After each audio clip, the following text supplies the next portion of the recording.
So members, we are back in chemistry and our idea is going to be on what we are calling buffer solutions. And buffer solutions mainly we apply them in many cases. You already see like when you are maintaining pH of blood constant, in some processing industries like nylon breweries and others, even in pharmaceutical industries, always apply what we are calling buffer solutions. So buffer solutions, we can define them as solutions that maintain a constant pH when little acid or base is added. So we can say that these are solutions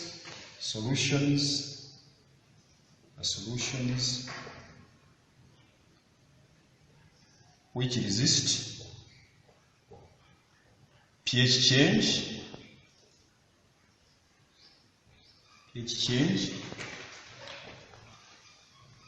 when little acid, or we can even say hydrogen ions, or little base, or we can say hydroxyl ions is added. Now, after grasping the definition of buffer solutions, we can also look at what we call types of buffer solutions. So majorly, we have two types of buffer solutions. We have what we are calling the acidic buffer solution, as well as the basic buffer solution. So acidic buffer solution members, we can say that this is a buffer solution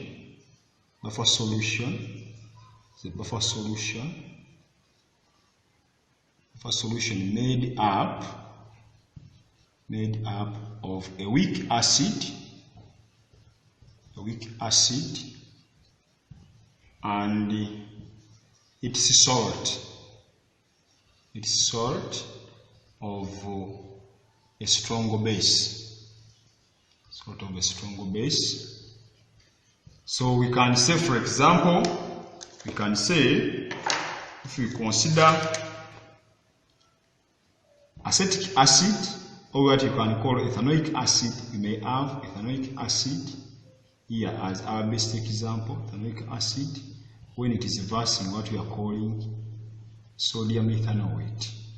Or this one we can even call it acetic acid, or you can say ethanoic acid, and this one we can call it now sodium ethanoate. Or alternatively you can say sodium acetate. Now when you look at the mixture of ethanoic acid as well as sodium ethanoate, we shall see that we are going to obtain what we call an acidic buffer. We are going to see how this one is going to operate. Then you can even find acidic buffer of, for example, carbonic acid and sodium carbonate. It can also act as an acidic buffer. Then secondly, we have what we are calling the basic buffer. Our basic buffer here is going to be a buffer solution. This is a buffer solution made up of a weak base. This is a weak base now. The other one was a weak acid. This is a weak base, and it's salt. It is salt of a strong salt of a strong acid. Salt of a strong acid. Now, here we can give an example. Let's try to create space here. We can give an example. So we are saying salt of a strong acid here. And now, the basic example we can give here, I may have, for example, ammonium hydroxide, and this one is going to be with what we are calling ammonium chloride.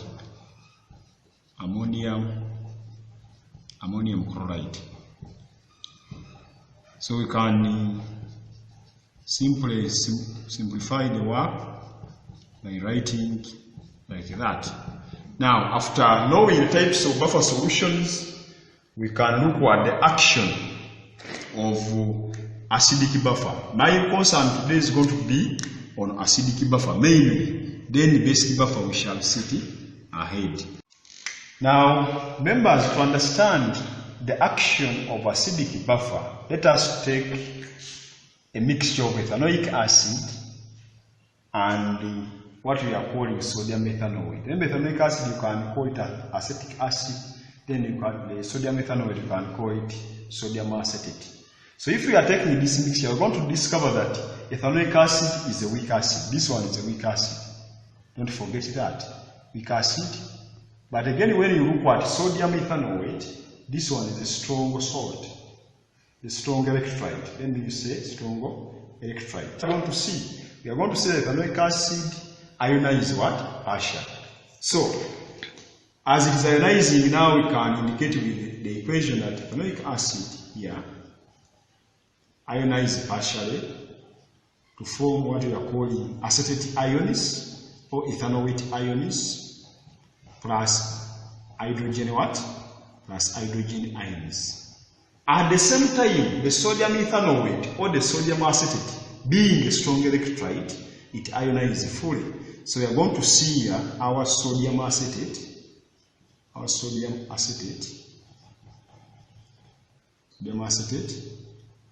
what we are calling sodium ethanoate. This one is also aqueous. This one is going to ionize fully. We are using the full alloy here. We have used reversible alloys. So here we are getting still the acetate ions and the sodium what? Sodium ions.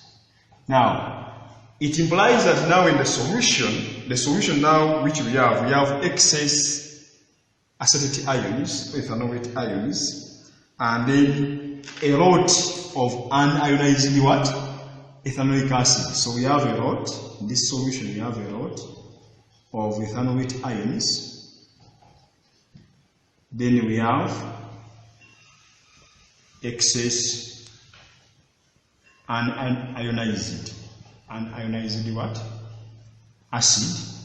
That is our ethanoic acid. Don't forget that. Our ethanoic acid.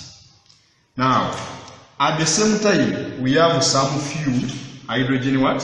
Few hydrogen ions. So you find that we have few hydrogen ions from the other acid which was ionizing what? Partially. Now, let us try to look at a situation where we are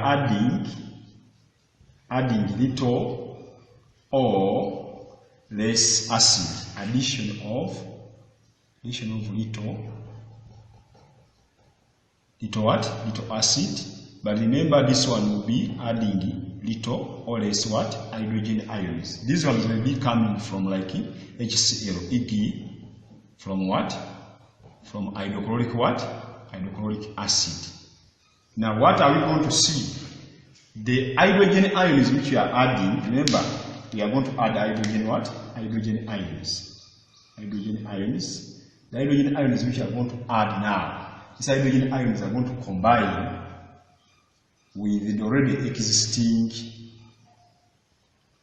excess ethanoate ions in the solution to form what we are calling acetic acid, or what we are calling ethanoic what? Ethanoic acid. So we are seeing that we are forming ethanoic what? Ethanoic acid. Now this means that the hydrogen ions which we have added in the solution, they have been now counterbalanced by already existing ethanoate what? Ions in the what? In the solution. Therefore, we see no change. We see no change in what? In the pH of the what? Of the solution. But what if we are adding now little base, addition of little base. Remember, as we are adding the base, we can assume that we are adding hydroxyl what? Ions, e.g. from sodium hydroxide. Don't forget that, from sodium hydroxide. So what are we going to see? We are seeing that the added hydroxyl ions, don't forget that, the hydroxyl ions which we have added, these ones are coming from our base, will combine with the excess unionized ethanoic acid or acetic acid, now to form what we are calling now, we're going to form what we are calling the ethanoate ions plus what? Plus water. Now this implies what? That all of the hydroxyl ions you have added are going to be neutralized or counterbalanced by already existing ethanoic acid, which is excess. And we see now no change in what? No change in pH. Whenever you are describing action of acidic buffer, you have to make sure that you put the equations properly. So, members, after grasping the action of the buffer solution, now we are going to look at some bit of calculation of numbers concerning buffer solutions. So in our calculation, we made it based on what we are calling the Addison-Asser-Blach's what? Equation to do some pH calculations of our buffer what? Solutions. And mainly this equation, we derive it like this. We are going to base on two things. One, the weak acid and is ionizing partial, as you can see here. Then the strong solid, that is sodium ethanoate, which is also ionizing fully, as you can see here. Now after getting these two equations, we can apply the other law where we get now the products over the what? The reactants, and we are going to say now the constant of the acid now, the weak acid, Ka,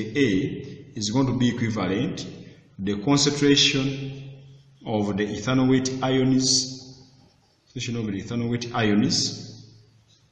times the concentration of hydrogen what?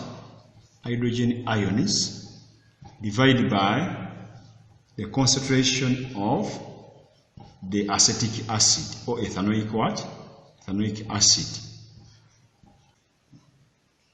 Then from this point we are going to make hydrogen ion concentration the what? The subject.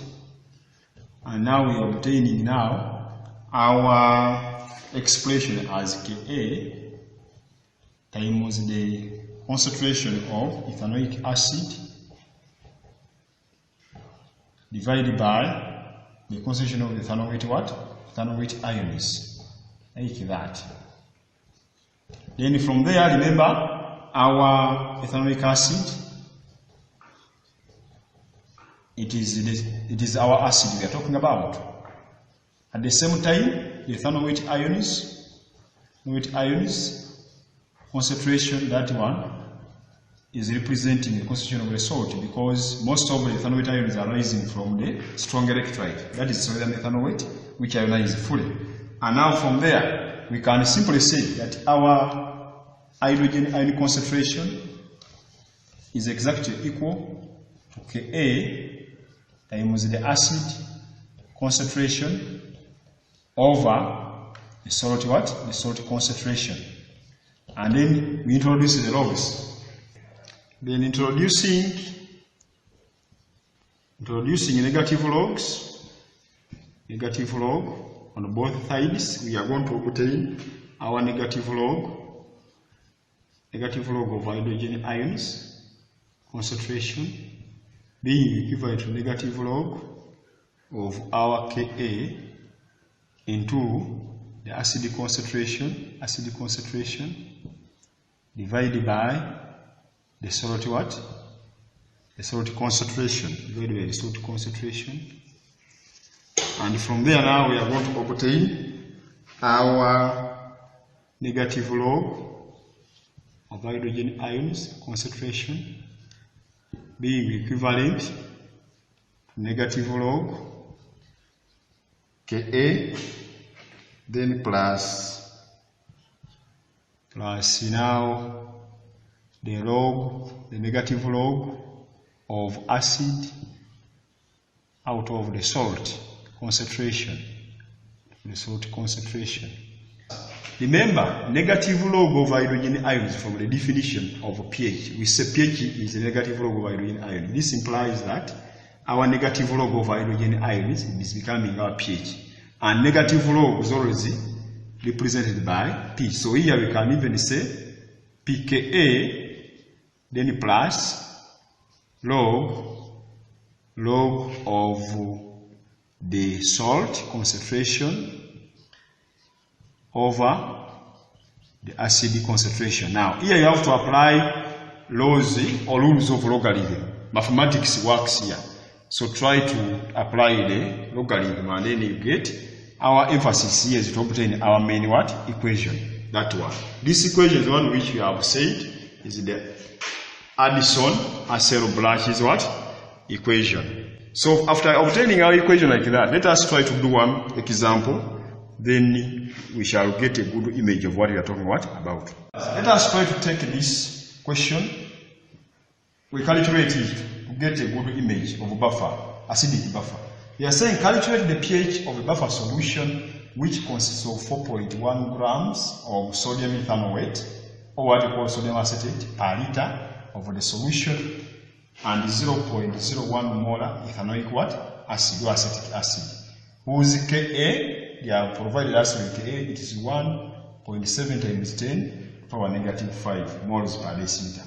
Then they are telling us, the first question was pH, then part B, calculate the pH change. The other one was calculating the pH, this is the pH change of the solution.